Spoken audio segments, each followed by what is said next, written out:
The living room in our Chicago suburb house was staged like a theater set. Plush sectional sofa, a coffee table polished to a gleam, and the faint scent of Mom's lavender diffuser. Last night, during what was supposed to be a routine family dinner, my older sister, Caitlin, turned to me with a smile sharper than a knife and said, "Claire, honestly, no one needs you here." My parents, seated at either end of the table, didn't flinch.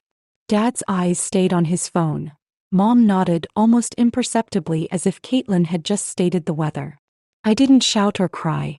I stood, walked past them like I was made of air, and packed a bag in my childhood bedroom. Now at dawn, I was on my friend Mia's couch in a downtown apartment, waking to the hum of traffic instead of judgment. My phone blinked with 42 missed calls. Mom, Dad, Caitlin, even my younger brother Noah. Yesterday I was invisible. Today they were desperate. And that shift, it changed everything. Growing up, I was the middle child, caught in the crossfire of Caitlin's brilliance and Noah's chaos.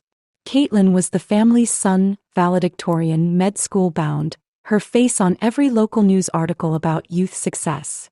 Noah, the baby, could do no wrong, his soccer mishaps and loud antics met with indulgent laughs. Me. I was Claire, the one who got A's, worked weekends at a coffee shop, and sketched designs for local boutiques. I wasn't failing, but I wasn't shining, not in their eyes. At Thanksgiving, Caitlin's acceptance to Northwestern was toasted with wine. Noah's almost goal got a story retold 3 times. My portfolio being picked up by a small fashion brand? A quick, "That's nice, Claire," before the conversation swerved back to Caitlin's ME prep. I learned to be useful instead of seen. I drove Noah to practice when Mom was busy, proofread Caitlin's essays, planned Dad's retirement party. I thought that's what family did, show up, no questions asked. But every time I spoke up, about a design award, a promotion at the shop, it was like tossing words into a void. I remember one Christmas, saving for months to buy Dad a leather-bound journal, his initials embossed. He smiled, said, "Thanks, kid," then spent an hour praising Caitlin's handmade scarf. My journal sat untouched on his desk, gathering dust. It wasn't malice, just neglect. 1,000 tiny cuts that taught me my place. Reliable, forgettable, the one who didn't demand attention. The shift started last year when I skipped Easter. I told them I had a work deadline, but really I couldn't face another holiday as the backdrop. I stayed in my apartment, sketching dresses until midnight, the city's pulse my only company. That solitude was a spark. I launched a small online shop for my designs, sold out my first collection, and rented a studio space with my savings. I didn't tell my family, not out of spite but because it was mine, a world I built without their nods. I bought a condo in Logan Square, cash, no fanfare. It wasn't a secret, it was a shield. Last night's dinner was supposed to be about Dad's new consulting gig. I showed up, a bottle of Pinot Grigio in hand, my sketchbook tucked in my bag, hoping maybe this time they'd ask about my work. Instead, Caitlin steered the conversation to her residency at a top hospital. Noah, home from college, bragged about his frat parties. I sat quietly, passing the roasted asparagus until Caitlin turned to me. "Claire, you're so quiet lately. It's like you don't even want to be here." I opened my mouth to respond, but she cut in, smiling. "No one needs you here." Mom nodded. Dad didn't look up. The silence that followed was heavier than any words. I stood, grabbed my coat, and left, their faces frozen in my mind like a photograph I'd never frame. Mia's apartment was a haven, cluttered with plants, art supplies, and the smell of fresh coffee. She didn't ask questions when I showed up at 10 p.m., just handed me a quilt and said, "Stay as long as you need." I slept on her couch, the city's hum a lullaby, and woke to those 42 missed calls. I scrolled through texts. "Mom, Claire, please call us. Dad, this is getting out of hand.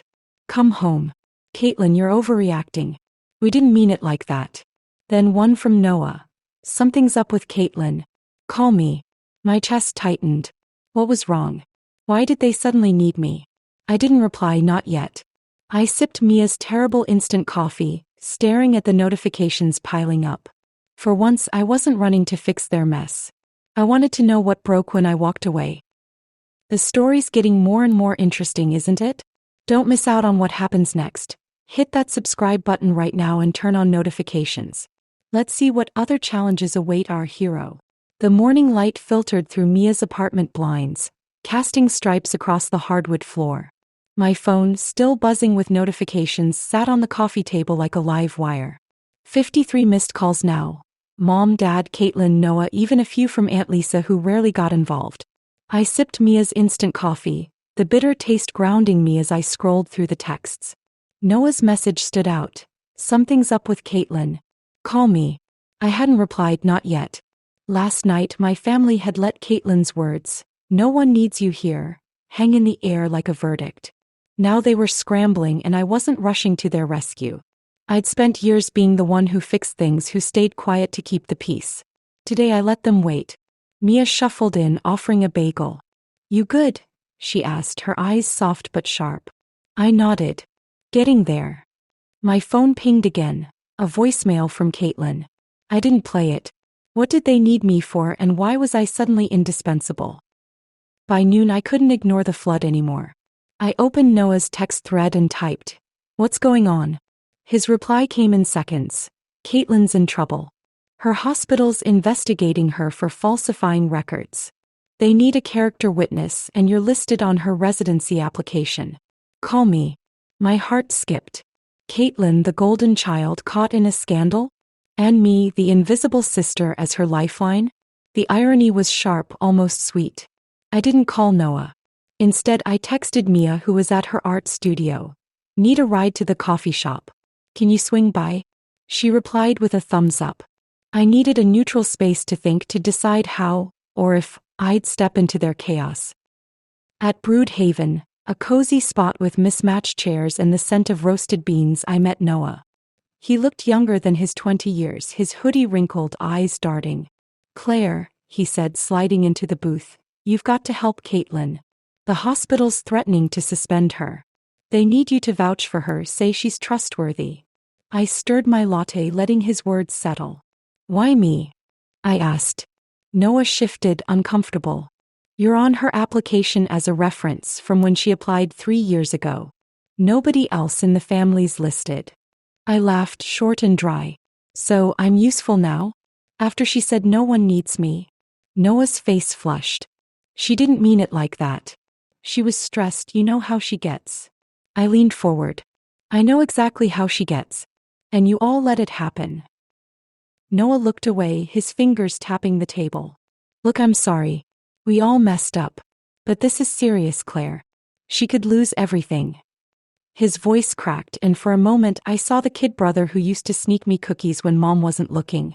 But I wasn't that girl anymore. "What did she do?" I asked. Noah hesitated. "They say she fudged patient records to cover a mistake. I don't know details. She's freaking out." I nodded, my mind racing.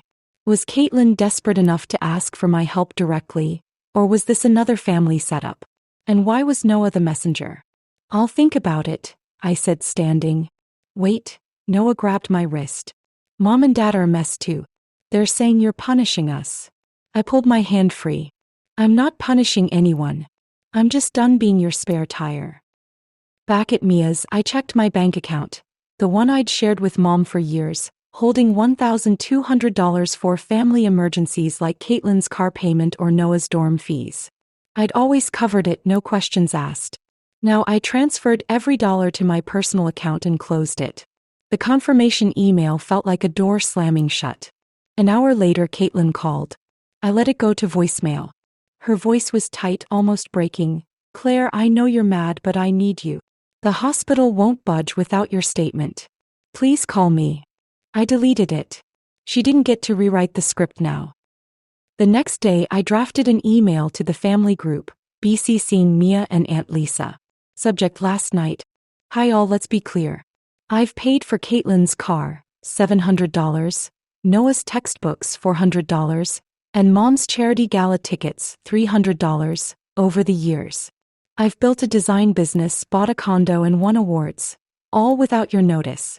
Last night I was told I wasn't needed and you all agreed. I've closed the joint account. I'm done being invisible. If you want my help, I want a public apology in this chat, acknowledging how you've treated me. Until then, good luck. Claire." I hit send, my pulse steady but fast. Replies flooded in. "Aunt Lisa. Claire, you're incredible. I'm with you. Noah. I'm sorry, I should have said something. Mom, we didn't mean to hurt you. Let's hope. Dad, this is dramatic, but I'm sorry if we made you feel left out. Caitlin's was last, short and stiff. I was wrong to say that. I'm sorry. We need you. I read them, feeling the weight of their words, half-hearted, forced, but public. I didn't respond. Then Mia texted, just heard from Lisa. Caitlin's in deeper than Noah said. Meet me at the studio? My stomach tightened. What else was Caitlin hiding? Was she dragging the family down with her? Or was this another play for control? I grabbed my jacket, the questions burning. I'd made them bend, but what came next? That evening, I sat in Mia's studio, surrounded by half-finished canvases and the smell of turpentine. He handed me a sketchbook. Draw it out, she said. You're not their doormat anymore. I nodded, sketching a dress with sharp lines, bold colors. A design that screamed, I'm here. My phone buzzed again, a voicemail from Noah. Claire, there's more to Caitlin's mess. Call me, please. It's bad. I didn't play the rest. What was Caitlin hiding and why was Noah so shaken? For the first time, I wasn't running to fix their crisis. I wanted to know how deep this went and who broke first. The air in Mia's studio was thick with the smell of paint and possibility. My phone sat silent on the workbench, Noah's voicemail unplayed, its promise of more to Caitlin's mess hanging like a storm cloud. The family group chat had gone quiet after their forced apologies, but I knew my family, they didn't surrender. Caitlin's hospital investigation, Noah's shaky voice, the sudden need for me after years of dismissal, it all pointed to something bigger. Were they desperate enough to truly change, or was this another act in their play with me as the reluctant stagehand? I sketched in Mia's spare sketchbook, sharp lines forming a dress that felt like armor, and let the questions simmer. I wasn't running to their rescue, not this time. A day later, Noah showed up at Mia's studio, his eyes red, his hoodie rumpled. Claire, you didn't call, he said, hovering in the doorway. I didn't look up from my sketch. I'm listening now. What's Caitlin's mess? He sat on a stool, his voice low. She didn't just fudge records. She took bribes from a pharma rep to push their drugs. The hospitals got proof, emails, payments. She listed you as her reference because she thought you'd stay quiet like always. My pencil stopped. Caitlin, the family's star, trading ethics for cash? And banking on my silence? Why tell me this? I asked. Noah's gaze dropped. Because I'm tired of their game too. I didn't say anything that night and I hate myself for it. You're my sister, Claire. I should have had your back. His words cracked something in me, not the old hurt but a flicker of hope. Was Noah breaking ranks, or was this another family ploy? That evening, Caitlin texted, meet me at the house. I need to talk. I went not for her but to see how far the cracks in their facade had spread. The house felt smaller, the lavender diffuser stale. Caitlin sat on the couch, no makeup, her perfect poise frayed. Mom and Dad stood behind her, faces tight. Claire, Caitlin started, her voice shaky. I messed up. The bribes, I thought I could control it. I need you to vouch for me, say I'm not that person. I crossed my arms. You listed me as your reference without asking, knowing I'd been invisible to you all. Why should I save you? Her eyes welled up. I'm sorry. I was cruel. I didn't see you. Mom stepped forward.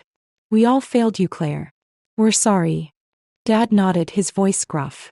We took you for granted. Help her and we'll make it right. I looked at them, the family who'd let me fade, now begging for my help.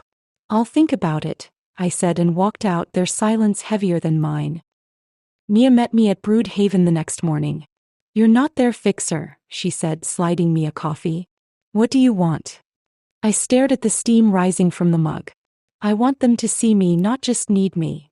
I opened my laptop and drafted a final email to the family group, BCCing Mia and Aunt Lisa. Subject, my terms.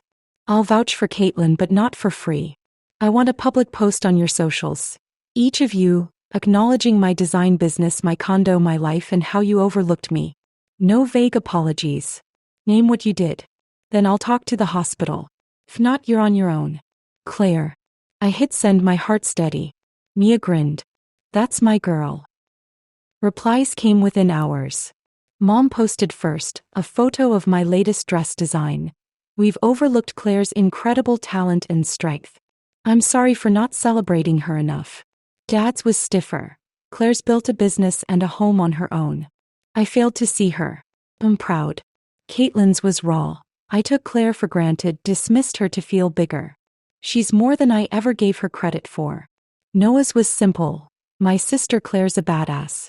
I should have said it sooner. I read them, the words landing like stones in still water.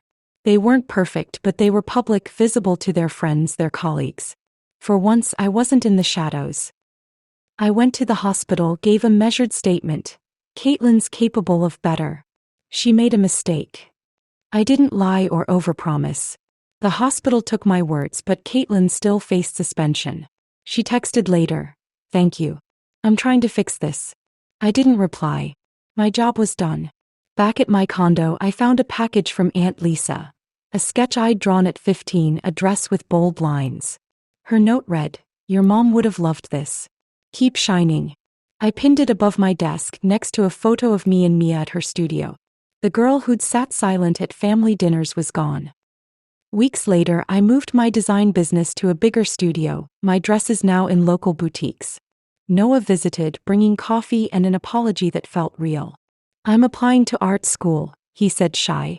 "You inspired me." I smiled, seeing a piece of myself in him. Mom called, asking to visit. Dad sent a text about dinner. I said maybe, keeping the door cracked but not wide open. Caitlin stayed quiet, her career in limbo. Mia, ever the anchor, pushed me to apply for that Seattle residency. "You're not their shadow anymore," she said. I submitted the application, my portfolio glowing with designs that screamed Claire. I opened a notebook and wrote, "Rules for my light." Rule 1. No one who ignores you gets your glow. Rule 2. Love isn't earned through silence. It's given freely or not at all. Rule 3. You don't need their spotlight when you're your own sun. I closed it, Pixel purring at my feet. The victory wasn't Caitlin's fall or their apologies. It was every choice I made after.